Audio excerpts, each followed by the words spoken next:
자, 이 시대에 아까 제가 꿈, 상상력, 실행력, 디테일 이런 얘기를 했는데 이 시대에 필요한 게 큰 그림을 그릴 수 있는 리더가 필요하다. 이제 이런 얘기를 꼭 중간에 한번 하고 가고 싶은데 16년도에 삼성 사내망에 이런 얘기가 있었대요. 그러니까 삼성의 1%나 2%만 구글에 입사할 수 있다. 그 얘기는 뭐냐? 상위 1%의 1%만 설계 인력이 있다는 거지. 디자인할 수 있는 능력이 있다는 거지. 나머지는 따라갈 뿐이고.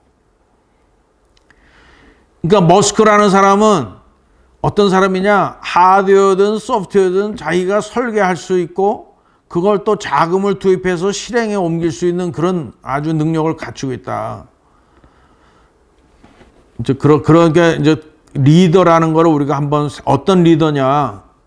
지금 소위 말하면 우리식으로 하면 경영자, 뭐 이게 여태까지 생각하는 경영자고 여러분들 미국에서 탑 컴퍼니들의 경영자 저는 그런 사람들 많이 이제 같이 겪어봐서 아는데 그런 사람들은 디테일을 밑에 있는 사람보다 더 많이 알아.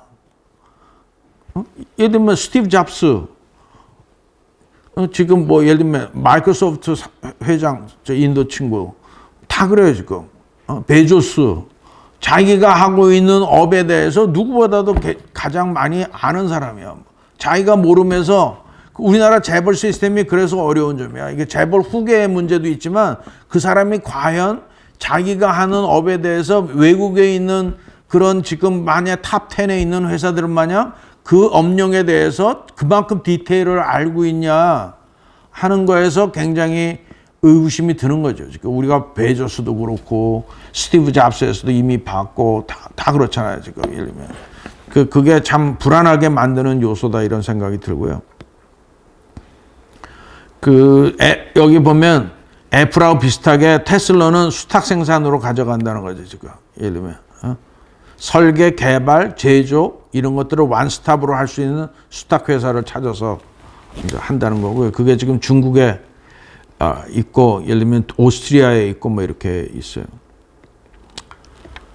2030년에 2천만 대를 하겠다 이렇게 어나운스 했어요. 그러니까 지금 공장 네 곳에서 이 스마트 공장으로 지금 애초에 기존의 자동차보다는 부품이 한 2, 3만 개가 적기 때문에 더 유리한 점이 있고 기존의 제조 공정 따르지 않고 그 다음에 의장까지도 이제 이렇게 기계를 만들겠다. 이게 이제 단순함이 혁신이다. 그래서 모든 거를 단순하게 하고 제조는 외주한다. 이렇게 하는데 우리나라 자동차 업계는 어떻게 갈 수 있냐. 그렇게 하면서 질이나 가격이나 메인테넌스 비용이나 이런 걸 다 총체적으로 앞질릴 수 있냐. 이제 이런 퀘스천을 지금 갖고 있는 거죠. 자율주행도 마찬가지야. 자율주행도 결국은 여기에 보면 이제 핵심이 되는 게 이제 이 반도체잖아요. 반도체. 그 테슬라는 모바라이하고 인텔하고 이쪽에서 이제 모바라이하고 인텔하고 이렇게 붙었는데 테슬라는 엔비디아하고 암. 그러니까 손정희 회장이 암을 샀다가 다시 팔았잖아요. 그러니까 엔비디아라고 하는 저 회사도 반도체 회사도 GPU라고 하죠. 우리 그래픽 프로세싱 유닛이라고 그래서 앞으로 인공지능이나 이런 거 하고 자율주행할 때 핵심적인 칩이 돼서 그 손정희 회장이 인공지능의 핵심이다고 그래서 영국의 암을 인수를 했다가 몇 조를 남기고 다시 엔비디아에 팔았어요. 다시 작년에. 그러니까 엔비디아가 얼마나 했냐면 삼성이 매출의 그 15분의 1이야. 이익은 2분의 1이고. 그런데 시가총액은 얼마냐? 회사 매출은 15분의 1인데 아마 한 70% 정도 돼요. 엔비디아가. 삼성이 한 시가총액이 한 400조 조금 넘는데 이 사람들 280조 뭐 이렇게 돼. 300조 가까이 돼. 근데 회사는 조그맣지. 15분의 1밖에 안 돼. 그래서 엔비디아가 앞으로 그 GPU를 지배를 해서 딥러닝으로 해서 이렇게 퀀텀 점프를 할 수 있는 회사고 테슬라하고 협업을 하고 있는 그런 회사가 되겠어요. 이 젠슨 황이라고 하는 친구가 또 대단한 친구죠. 친구라 그래서 좀 미안하지만 제 친구는 아니에요. 그래서 이 테슬라는 엔비디아하고 이렇게 편을 먹었고 이스라엘의 모바라이라고 하는 회사는 인텔하고 지금 편을 먹어서 자율주행을 지금 끌고 가는 거예요. 자율주행을 할 때 인공지능 칩이 굉장히 중요하다는 거죠. 이제 그런 핵심들을 갖고 가는 거예요, 지금. 현대는 이 델파이라고 하는 회사에서 분쇄된 앱티브라고 하는 회사하고 조인트 벤처를 했죠. 하기는 하고 있어요, 우리도 뭔가를. 자, 제 결론은 이겁니다. 모든 게 리더한테 달렸다. 지금 사실은 우리나라가 리더의 위기에 있다 이렇게 저는 개인적으로 생각을 하는데 정치권에서도 그렇고 기업에서도 그렇고 이렇다. 그래서 우리가 일론 머스크를 잡스 이후에 최고의 비저너리 CEO다 이렇게 얘기를 하고 있고요. 그러니까 나는 이 사람의 그 슬로건, 목표만 해도 참 너무나 거대하다 이렇게 생각을 합니다. 그러니까 지구를 멸망해서 구하는 게 내 목표다. 우리나라 사태면 그런 얘기를 하겠어요. 그런 얘기하면 미친놈 소리 듣지. 저도 2008년에 그런 얘기 들었을 때 미친 사람이라고 생각을 했었는데 지금 보니까 저는 그런 얘기를 따라 듣지도 못하는 귀맹이 된 것 같은 느낌이에요. 그래서 이 모든 게 리더한테 달렸다 이런 걸로 이 책에서 인사이트를 가져갔으면 좋겠습니다. 이상입니다.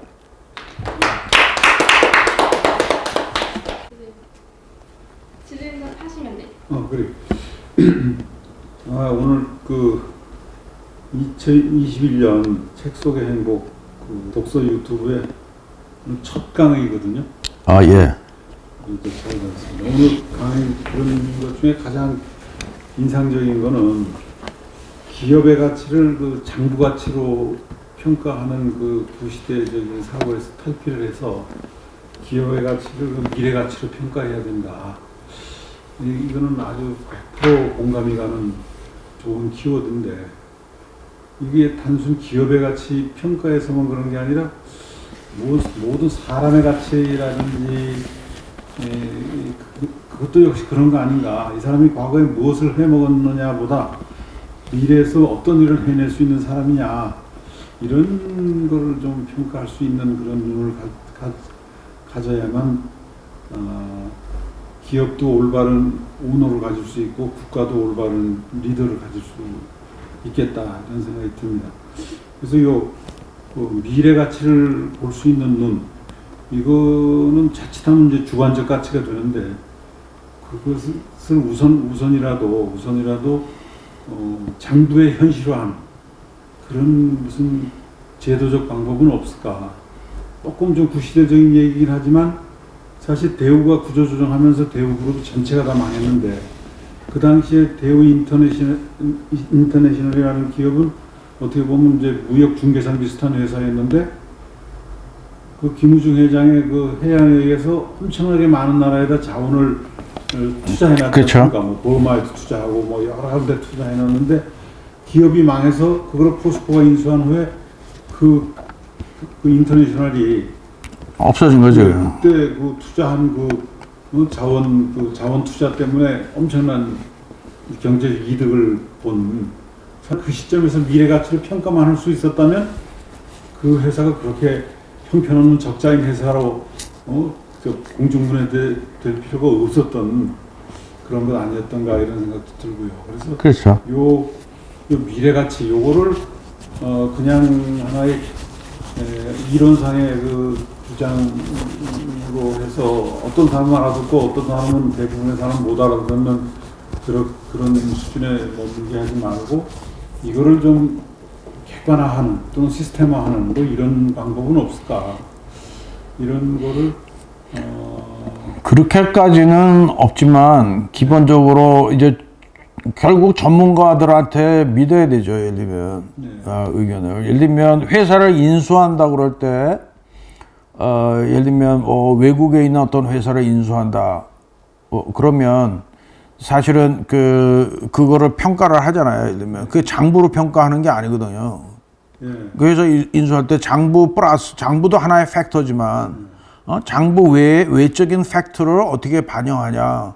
그게 예를 들면 뭐 컨설팅 회사일 수도 있고, 뭐 파이낸스 컴퍼니일 수도 있고, 뭐 여러 재무적인 투자를 하는 투자 회사냐, 회계 관리 회사냐의 차이지. 보는 눈이 다른 거지. 예를 들면 그러니까 손정혜 회장 그 소프트뱅크 안에 가면 투자 전문가들이 있거든요.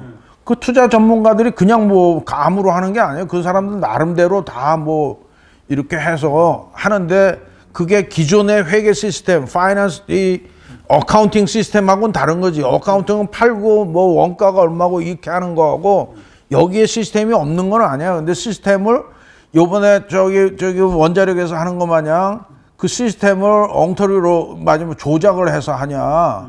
아니면 전문가들이 의견 낸 거를 그 필요하면 보팅도 할 수 있고. 그래서 우리가 주식 투자할 때도 그 뭐냐면 이렇게 그 하잖아요. 레코멘데이션 하고 이렇게 하잖아요. 그러면 누구의 투자를 믿 거냐 아니면 정 안 되면 그걸 평균 내기도 하고 예상 주가라는 것도 주식 시장에 있는 게 바로 그런 거거든요. 예를 들면 레코멘데이션을 하잖아요. 예를 들면 투자 의견 이게 매수 의견이냐 매도 의견이냐 뭐 얼마냐 예상 가치가 얼마냐 뭐 현재는 2만 원인데 뭐 3만 2천 원이다. 이게 뭐 장부에 나와 있는 게 아니지. 근데 그 사람이 여러 가지 데이터들을 다 가서 넣어서 시뮬레이트 하니까 이건 3만 2천 원 간다 이러는데 이 사람은 3만 2천 원, 이 사람은 또 3만 원이고 여러 사람이 있으면 그걸 또 평균을 내든지 해서 하는데 그건 분명히 장부하고는 틀린 거죠.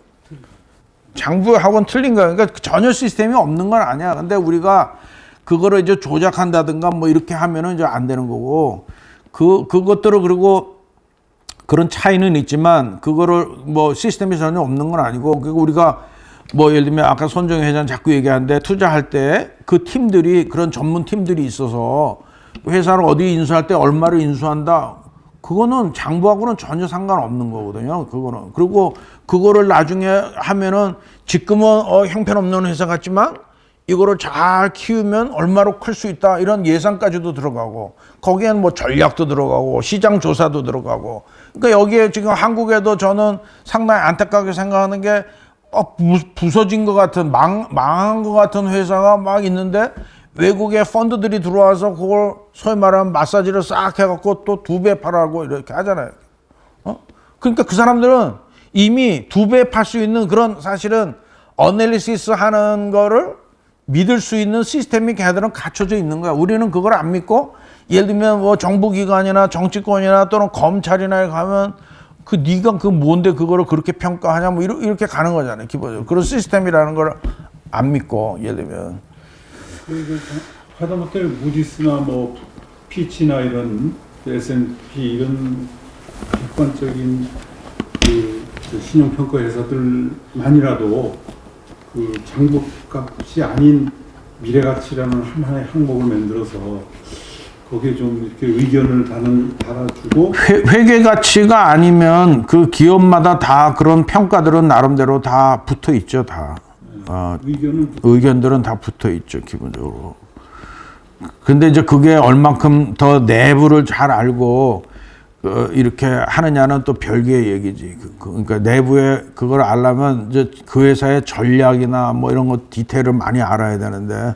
그러니까 저도 이제 외국에 가서 뭐 외국의 회사들을 인수하러 여러 번 이렇게 다녀보고 해서 그런 파이낸스 레코멘데이션 하는 회사들을 같이 하면 나름대로 다 작업을 해요. 이렇게 범주 내에서 요만큼은 더 얹어줘도 되겠다. 뭐 얼마를 얹어줘도 그거는 주가 추이라든가 뭐 여러 가지 다 봐서 성장성이라든가 그 다 있어요. 그러니까 근데 장부 회계 어카운팅 시스템하고 다른 그 가치 시스템이 없는 건 아니지. 근데 그거를 잘 안 받아들여서 그렇지.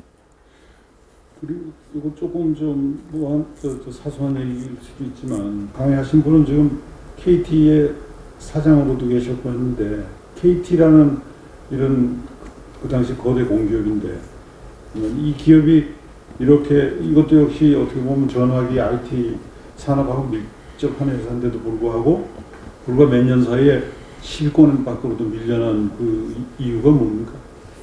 이게 대한민국 기업 발전의 한 시사점이 되는 거 아닙니까?